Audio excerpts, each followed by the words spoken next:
Good morning students, 11th class, chapter number 2 and chapter name is basic accounting term. Basic accounting term में जो topic है वो है multiple choice question. Multiple choice question में previous video में मैं आपको कुछ क्वेश्चन करा चुका हूँ सेकंड चैप्टर के। आज कुछ आगे के नेक्स्ट क्वेश्चन है, तो स्टार्ट करते हैं। यहाँ पर current asset do not include, current assets में कौन कौन सी एसेट्स इंक्लूड नहीं है। तो यहाँ पे डेटर्स हैं, वो भी करंट एसेट्स में आते हैं, बैंक बैलेंस भी और प्रीपेड एक्सपेंसेस भी, ये सभी करंट एसेट्स हैं। तो करंट एसेट्स इनमें से कौन सा नहीं है, वो है मोटर कार। नेक्स्ट है tangible asset do not include, tangible assets में क्या नहीं है।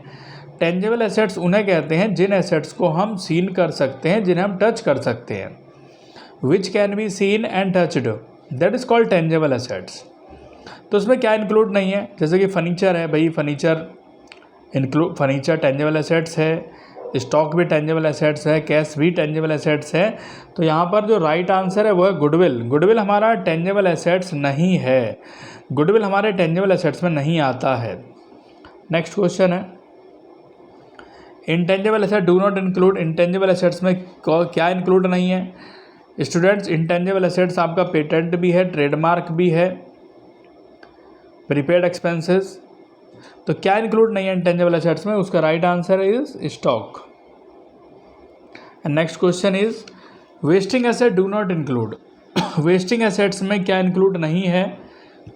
वेस्टिंग एसेट्स में माइंस भी आते हैं, पेटेंट भी आते हैं, ट्रेडमार्क भी आते हैं। Land and building wasting assets में नहीं आते। And the right answer is land and building. 19 number current liabilities include, current liabilities में क्या इंक्लूड है। डिबेंचर हमारे नॉन करंट लायबिलिटी होते हैं, लॉन्ग टर्म लोन भी आपके लॉन्ग टर्म लायबिलिटी होते हैं, और कैपिटल भी आपकी प्रोप्राइटर कैपिटल होती है।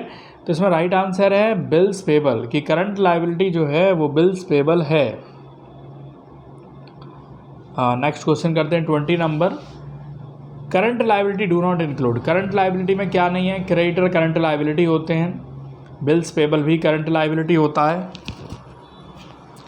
और आपका आउटस्टैंडिंग सैलरी भी करंट लायबिलिटी होता है। प्रीपेड इंश्योरेंस करंट लायबिलिटी नहीं होता, प्रीपेड इंश्योरेंस करंट एसेट्स होता है। नेक्स्ट है पेटेंट इज, पेटेंट है टेंजेबल एसेट्स है, टेंजेबल एसेट्स है, करंट एसेट्स है, नॉन करंट है, नन ऑफ द अबव है, या इंटेंजेबल एसेट्स है। तो पेटेंट आपका स्टूडेंट इंटेंजेबल एसेट्स है, टेंजेबल नहीं है, करंट एसेट्स नहीं है, तो इंटेंजेबल एसेट्स को ही पेटेंट कहते हैं। Next question is Maruti car क्या है। मारुति कार जो है वो टेंजेबल एसेट्स है, क्योंकि उसे हम देख भी सकते हैं, टच भी कर सकते हैं। करंट एसेट्स में मारुति कार नहीं आती, इंटेंजेबल एसेट्स में भी मारुति कार नहीं आती।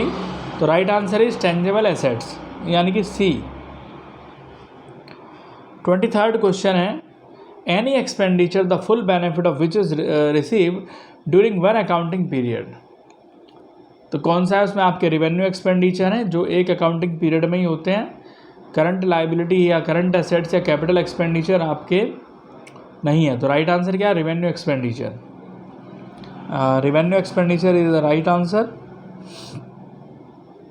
24 है which of the following will be treated as drawings, इसमें से कौन सा ड्राइंग्स को हम ट्रीट करते हैं ड्राइंग्स है। पहला जो ऑप्शन है वही इसमें पहला ऑप्शन है withdrawing money for payment of salary to employees. The second option is withdrawing money for payment to creditor, and third option is withdrawing money from business for private expenses. तो इसी को हम drawings कहते हैं जो हम withdraw करते हैं अपने प्राइवेट यूज़ के लिए। तो सी इसका राइट आंसर है। डी क्या होता है, withdrawing money for purchase of assets. आपने भाई विड्रॉइंग किया मनी कि आपको एसेट परचेज करना है, लेकिन जो ड्राइंग्स होता है वो पर्सनल यूज़ के लिए होता है।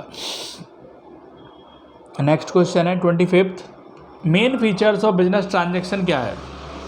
इसमें है कि it involve an economic activity, it result in change in financial position of the firm, change must be capable of being express in terms of money. तो ये सभी हमारी बिजनेस ट्रांजेक्शन्स हैं, सभी हमारे बिजनेस ट्रांजेक्शन्स के फीचर हैं, and the right answer is all of the above.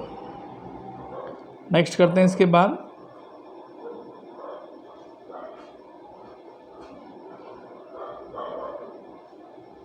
26 है 26 है current liability do not include. Current liability में क्या इंक्लूड नहीं है? बिल्स पेबल आपका करंट लाइबिलिटी है, क्रेडिटर भी करंट लाइबिलिटी है, आउटस्टैंडिंग एक्सपेंसेस भी करंट लाइबिलिटी है, डिवेंचर्स आपके करंट लाइबिलिटीज नहीं है, तो right answer is D. Next question, purchase refer to the buying of. Purchase किसे कहते हैं? स्टेशनरी फॉर ऑफिस यूज़, ये हमारा परचेज नहीं है, एक्सपेंसेस है। Asset of the factory, assets हैं। गुड्स फॉर रीसेल, जो आप गुड्स खरीदते हैं रीसेल करने के लिए, वो हमारा परचेज है। इन्वेस्टमेंट भी नहीं है, तो राइट आंसर है C. 28, the term sale is use only for the sale of and is never use for sale of, तो इसका राइट आंसर है डी, गुड्स एंड एसेट्स। ठीक है, तो राइट आंसर क्या है students? D. 29, out of the following asset which one is not an intangible asset. कौन सा इंटेंजिबल एसेट्स नहीं है? आपका पेटेंट भी इंटेंजिबल एसेट्स होता है, गुडविल भी, ट्रेडमार्क भी। इन्वेस्टमेंट आपका इंटेंजिबल एसेट्स नहीं है। 30 नंबर है, at the end of financial year during which sale of goods was worth 5 lakh, the closing stock is valued 40,000। This is, ये इवेंट है, ट्रांजेक्शन है, both an event as well as transaction, तो C इसका right answer है, both an event as well as transaction. And the next question is 31, which of the following is the capital expenditure. कौन सा इसमें capital expenditure है? पहला, wages paid for repair of building, wages paid for white washing of building, wages paid for construction of building. ये construction से related है, इसलिए ये हमारा कैपिटल एक्सपेंडिचर है।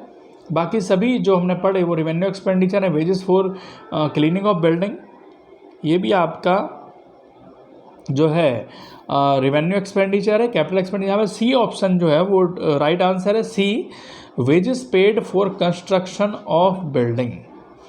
And the last question is 32, consider the following term item, prepaid salary, accrued interest, loan, bank overdraft. Current liability would include, current liabilities में क्या आते हैं? तो स्टूडेंट्स का right answer is D, loan, short term and bank overdraft. ये दो चीज़ें हमारे यहाँ पर आती हैं। तो इस तरीके से आपके यहाँ पे क्वेश्चंस कंप्लीट होते हैं। ये क्वेश्चंस आपको अपनी नोटबुक में करने हैं ना, याद करना है। Thank you students.